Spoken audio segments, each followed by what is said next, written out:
Hi everybody, welcome back to Real Estate Investing Adventures. Why? Because real estate is fun and it's always an adventure. If you're a return guest, welcome back. If you're brand new, who the heck am I?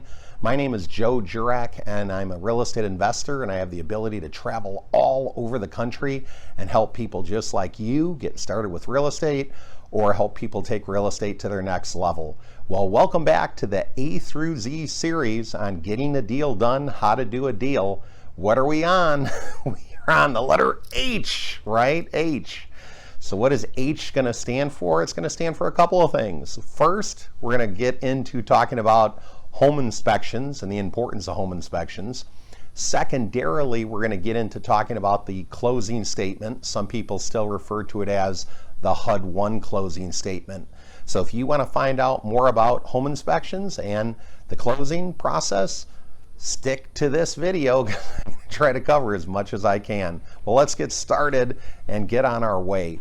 Anytime you look at a property, especially if you're going to buy it for yourself to live in, you're going to buy it for an investment, say for a rental property, or you're going to buy it, fix it, and flip it, you should really consider getting a home inspection done. The home inspection is well worth it. You can contact a home inspector and get that lined up. Now you may be saying, well, Joe, where the heck do I find a good quality home inspector? There's various places you can look online, a lot of websites, Google it, things of that nature. But this is what I would recommend. If you're going through a realtor, ask the realtor for a referral for at least 3 good home inspectors they've used in the past. Now, I always recommend checking references, to know how satisfied the prior clients were to that home inspector. And if you're not quite sure what to maybe even ask the home inspector, you got to go on my website, right, to Real Estate Adventures, realestateinvestingadventures.com, or REIA.fund for short. And under the Power Team questions, there's questions that you should ask a home inspector. So go ahead and check those out because that'll give you some help there. But why would we get a home inspection done? We may feel qualified to walk around the home, look at the exterior, look at the interior, but having a really good home inspector will give you peace of mind. Now, why will that give you peace of mind?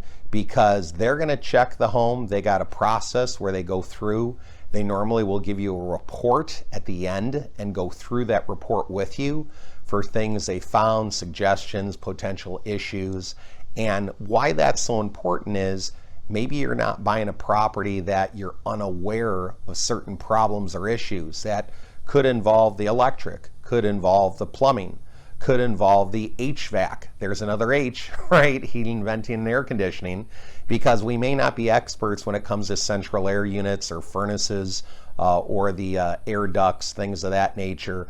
And a home inspector is going to usually check out all those things along with the roof, as well as exterior, interior of the home, and they're going to note any potential issues. Now, here's the thing. If you're getting a mortgage on this property, sometimes the bank is going to come by and inspect the property anyway. Now, they're not going to be nowhere near as thorough as a home inspector, but if there's anything they notice that they don't like, they're going to note it. An insurance company, you always got to get insurance on the property. May talk about that later coming up, but they're going to also look at the property. And I want to tell you, banks and insurance companies, they're a little bit more picky, or they can be nitpicky, based on the property you're trying to get a mortgage on or insure. I recently had a property where the insurance company said, oh, we can't insure it. You got a tree right next to the place. And I said, it's not right next to the place, but it's given nice shade, and that's a benefit, but it's not right on top of the house.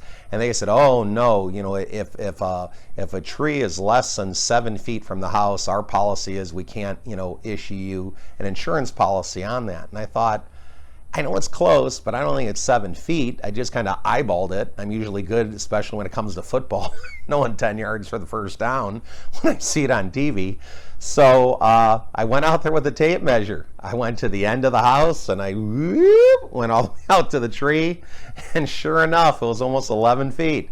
So I took a picture of the tape measure, took a picture of the measurements, said, hey, this tree's 11 feet away. You know, I do believe in keeping it trimmed, so it's not an issue, that sort of thing. And they said, oh, okay, we were just concerned. We thought it might be under 7 feet because that was their guideline. So sometimes it's things we don't even think about. But here's the benefit also. When the home inspector gives you the home inspection report, the great thing about it is you can go through it with them to see what there's any problems, issues, concerns.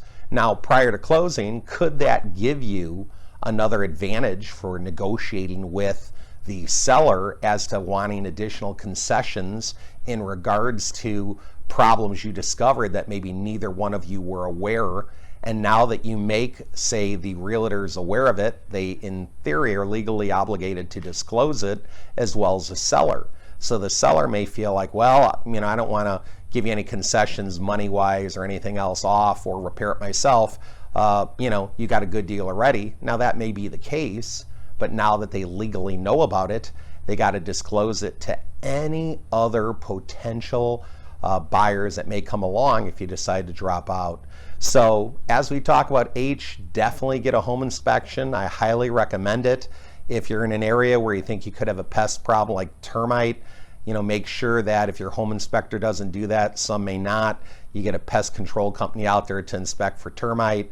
Any specialist you need if there's a structural issue, or like I said, sometimes I walk around houses and it's like, whoa, I'm floating through the house and it dips and goes up and down. It's like, get me the Dramamine, I'm on a boat, okay, jokingly. But if you're not sure the structure, definitely get an expert out for that as well too. So in the first part of this video, we're talking about home inspections, and I gave you a lot of good information. We're gonna get into the next part.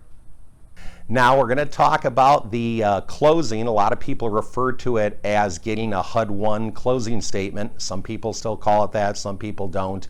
But many of you out there, it may have been a while since you purchased a home, or maybe this is the first property you're going to buy. So what should you expect prior to closing? I will always ask the title company or attorney that's handling the closing. Once you make the offer, you're going to put in a closing date. Now, the closing date might be on the 30th of the month. You made the offer on the 1st of the month, and everybody's set to close on the 30th of the month. What I would do on the 28th, I'd call the title company or attorney handling the closing and say, could I please get a copy of the closing statement? Some people still call them the HUD 1 closing statement, prior to the 30th, because I'd like to review it. That way it'll save us all time. If I see anything I have a question on or an issue, we can get that resolved prior to closing. Because everybody wants to see closing go smoothly, because that's where everybody gets the transaction taken care of, everybody gets paid out. Everybody loves closing. That's why the realtors and everybody are smiling, because they get paid. And I don't blame them. They work hard, and everybody wants to see a transaction close and not fall apart. Well, why do I want it a day or two ahead of time? I like reviewing all the numbers in there to see what I'm paying for, what I'm being credited for. Should I be getting a credit for my earnest money deposit? Absolutely, that I put up. I should see that being credited at closing. I should also see a credit, usually for prorated property taxes. What does that mean? Prior to closing, there's taxes that could be owed on the property, but not yet due and paid. But for the time frame that you're going to take over the property, if they have not paid the taxes on it, you should get a proration credit for that.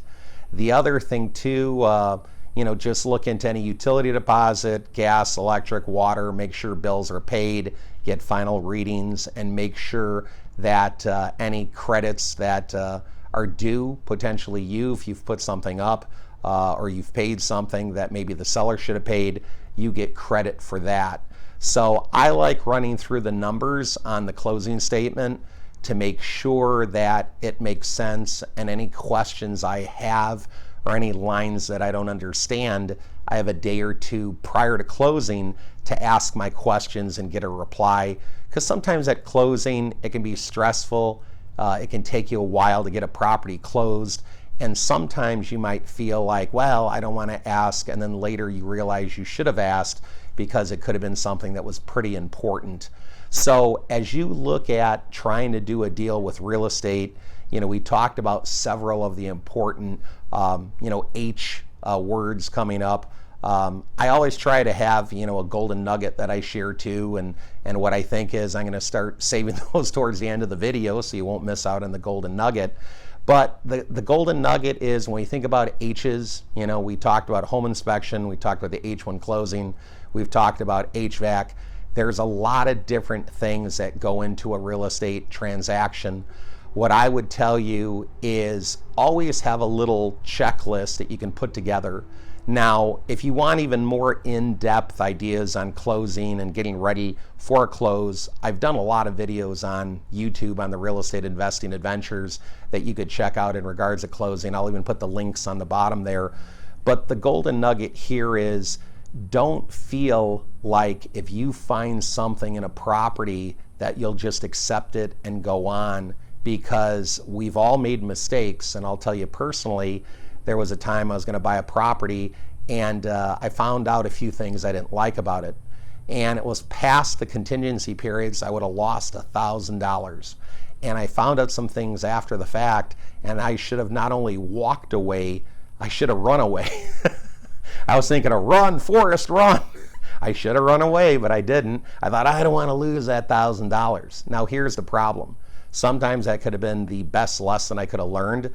The $1,000 I would have lost was nothing, yes, nothing, compared to the fun and aggravation I got into with actually doing the property.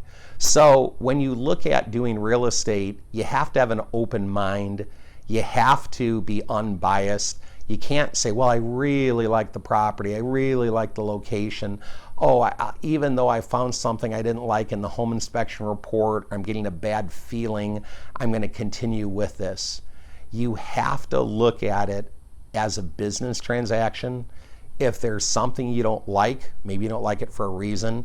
And what I want to tell you, if you're past the contingency period and you find something you really don't like and the seller won't allow you any other concessions or money off or that sort of thing, and you think, well, I have two choices, either close on it and deal with it or walk away, I'm encouraging you to run away. Now, I know that's a valuable, expensive lesson sometimes if you put up $500 or $1,000, but I'm telling you from experience, the golden nugget here is it's well worth it. So don't you forget it, okay? I want to thank you again for joining me for this video in the A through Z series. Make your dreams a reality, live life in the moment, and get out there and make it happen. Believe and achieve. Take care, everybody. Bye-bye.